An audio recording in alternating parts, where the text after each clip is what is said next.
sold by Amazon. So Amazon's buying product from Mobile Edge, right? And so why is that? Why is Mobile Edge not selling it themselves?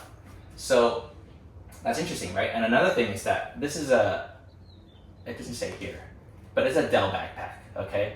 Branded with Alienware. These are both trademarked and copyrighted by these big companies. So why is Mobile Edge able to just slap on their branding and slap on this technology? And what is this technology, right? Like, these are all big questions. Like, why is Dell not suing them? Why is Alienware not suing them? And how are they able to do this without getting sued into infinity, right? And so that's the big question. And so we looked into it, and I looked up. So I looked up, and I used ChatGPT to help me look up like what this ScanFast is. Okay, and we opened a whole can of worms. There's trademarks, there's patents, there's copyrights. There's 3 different things that you can protect intellectual property. Okay, and basically the ScanFast and the Mobile Edge only has 1 trademark. They don't have any copyrights or any patents. Now, a TLDR on what trademarks, patents, and copyrights are. Okay, trademarks protect the branding and basically like the words. Okay, like Disney. The word Disney is trademark, meaning you can't use Disney in any asset of yours. Same thing with ScanFast. They're just protecting the word ScanFast. It has nothing to do with the functionality of what they're marketing it as, right? A copyright, however, is protecting the functionality of a particular product, right? If you come up with some new innovation, like you're curing cancer or you just have some medication, like that technology that you worked on in R&D is protected, right? And so they can't use that at all. Like, for example, if they copyrighted this functionality and they come up with some new way to prove that it scans through TSA really quickly, like, or they got it approved by TSA, like, that's different, right? But right here, they only have a trademark, which only protects the word ScanFast. Nothing to do with the functionality, okay? So now we look lower.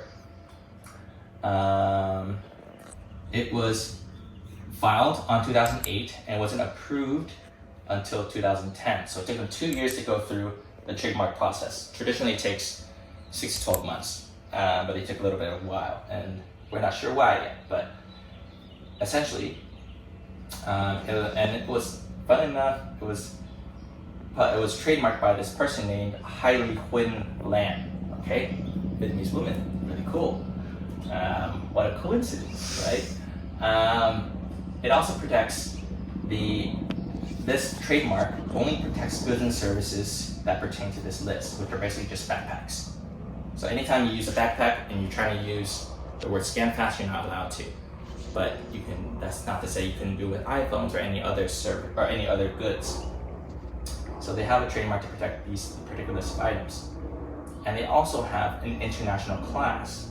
So they also went through some testing, which is kind of some testing to say, yeah, you can use this backpack for scientific purposes. You can carry stuff with it.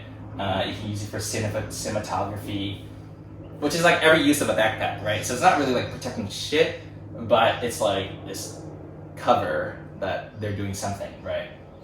And so,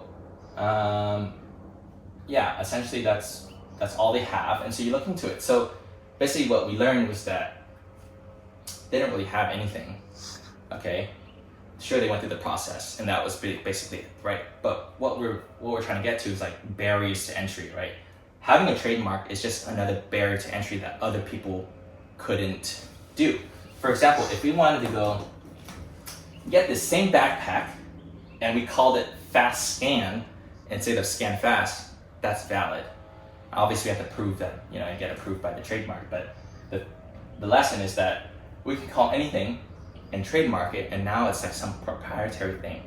There's nothing proprietary under the surface, but consumers don't know that, right? And that's the whole point that we're trying to get to. We could buy the same backpack, brand it ourselves, SLW Ventures or whatever you want to call it, fast scan technology, meaning we can get it through TSA a little faster because it opens in half. That's the functionality. And then we could basically have our own white label product. And the thing is, what's stopping Amazon from buying it from Alienware directly? Rhetorical question, there's nothing, right? Amazon could buy directly from these manufacturers, but the thing is, this mobile edge company has this trademark called ScanFast, which gives the illusion that like this is some additional functionality or value that you're giving to the consumer, which makes them buy it, right? And I guess if we were to understand this whole process, right?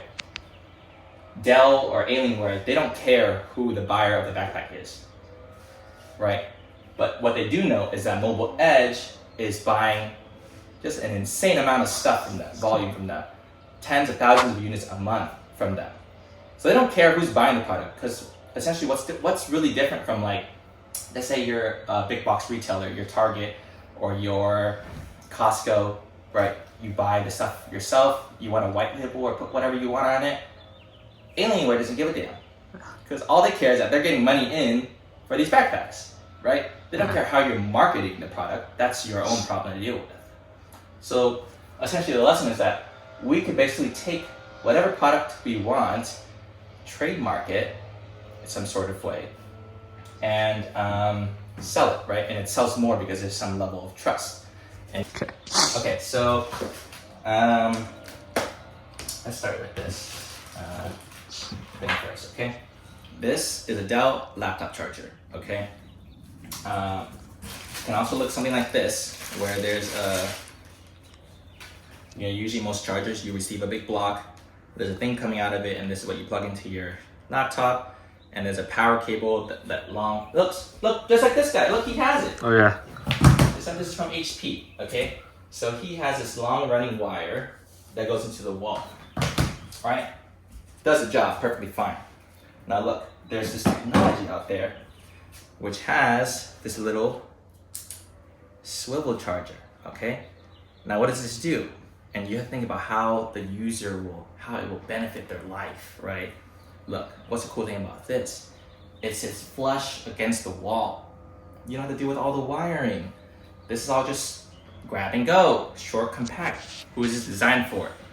This is designed for people who like to travel, who are compact, who don't want to carry a lot of shit, right? And then when you're buying stuff or when you're selling, when you talk about travel or convenience, that means money, right? So look, now, like, you can sell this as a pack, and now it sells more, right? Individually. Okay, yeah.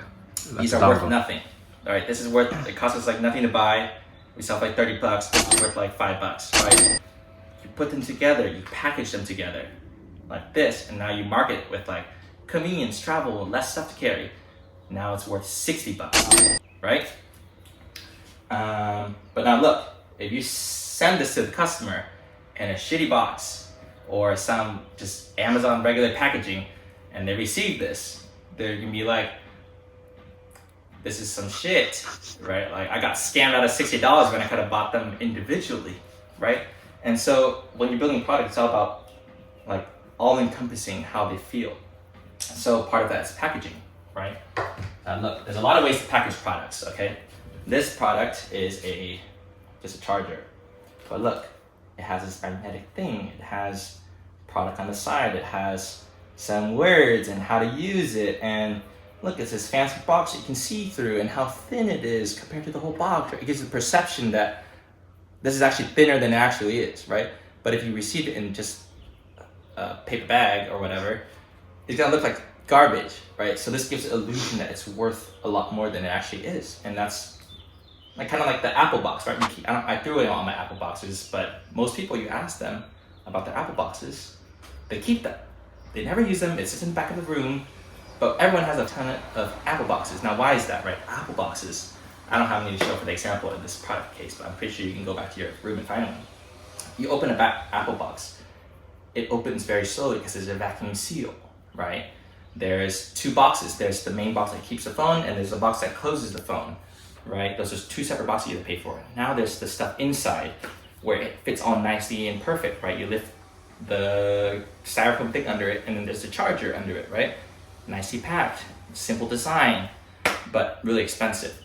And we're not selling iPhones out there, right? So we can't really spend that much on boxes. It increases our costs.